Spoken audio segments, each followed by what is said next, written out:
Well, hey guys, Tyler Johnson back again for an update. I know it's been a few weeks since I've actually posted a video on what I'm doing behind the scenes.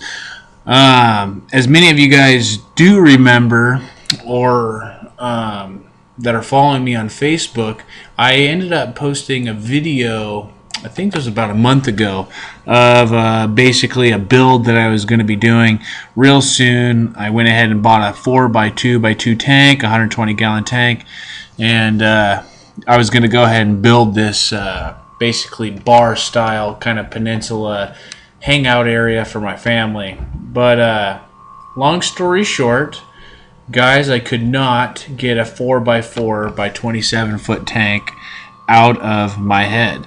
That's a 269 gallon tank. Let me rephrase that. It's not 27 feet, it's 27 inches tall. So I ended up selling the tank and taking that money and buying glass for this. This is a basically a cube tank that I'm going to be building. I have the glass in my garage right now. I'm super stoked, guys. Like I said before on Facebook, I have the goosebumps. This is one of my dream tanks. One other tank that's my dream tank is a 6x6, but for now this will do.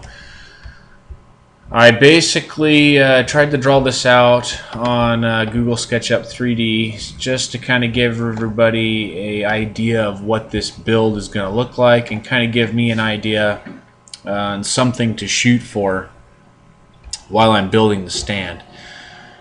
The difference from this tank versus other tanks, guys, is there's going to be no glass on the bottom.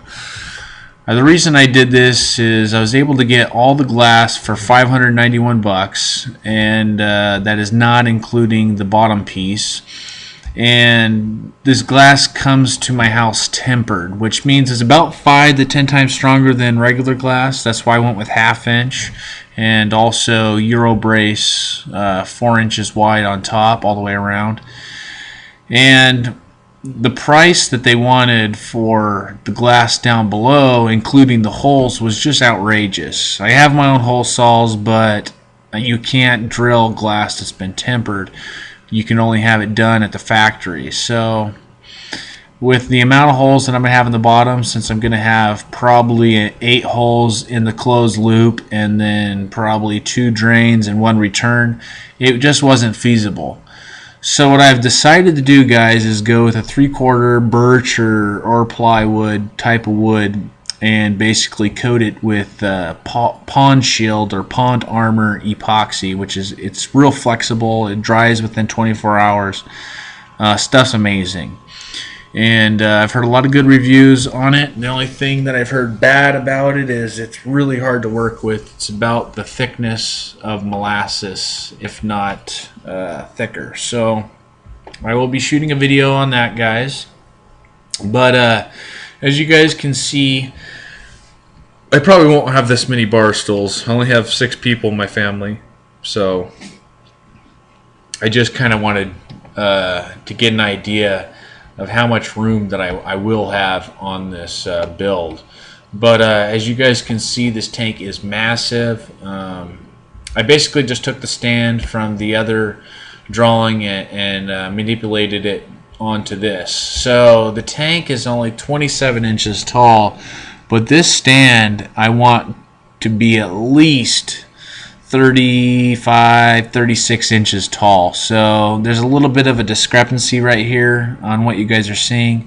Obviously the stand should be up here, and the stand should be a lot beefier.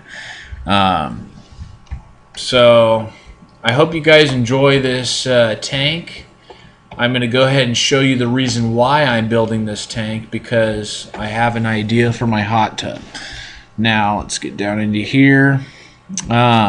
As many of you guys do know that are following me on YouTube, I do have a hot tub that is down in the garage. It's about 300 gallons, and it's basically what my system is today. I used to have a few tanks out there hooked up to it, but not anymore. I just kind of been relocating everything into all my coral into my 40 breeder and just been keeping my fish alive. But basically, my plan is I'm going to build a stand that I can almost basically kneel in, and I'm going to be cutting a 50-inch acrylic panel and basically bolting that on the side of my hot tub so I can have one big massive cylinder tank. I'm super stoked to do this. It's never been done, basically, that I know of, and I think it's a great way to incorporate a huge tank for almost nothing. It'll cost me right around $200 for the acrylic panel, and I got the hot tub for free. So I'll probably end up turning this into a huge predator tank with sharks and clown trigger and a bunch of triggers and lionfish. Not quite sure if I'm going to go reef on it yet, but I got to empty the tub, and that's why I got to build this this 4x4. So really looking forward to this. My next video that I post, I will be basically posting a update on the garage tanks. I've gotten probably close to 20 more fish, a blue hippo, yellow eye Chloe tang, about 6 more blue chromies, a decorator crab, a bunch of other things too. I just can't remember right now.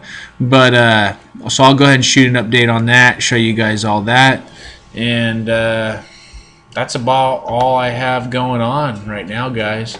So hopefully you guys enjoyed this build. I hope you guys look forward to it just as much as I do. There's not many 4x4 tanks out there on YouTube that I know of. I think there's about 4 or 5 that I've seen when I search for them. So I'll be excited to be on YouTube showing you guys my tank build. If you guys aren't familiar with our Facebook group, Addictive Reef Keeping, please take the time to check it out. I'll go ahead and post the links below, but that's where I do a lot of my posting, and a lot of my YouTube buddies do a lot of their posting. So I'm always posting pics on there, and it's a great place to basically get a lot of information. So for all you guys that are new subscribers, thanks for subscribing. I appreciate that, and I'll basically try to keep you guys as much updated as I can. If you guys have any questions or concerns, please post those comments below, and I'll try to get back to you guys. Well, take care, guys. Thanks for watching.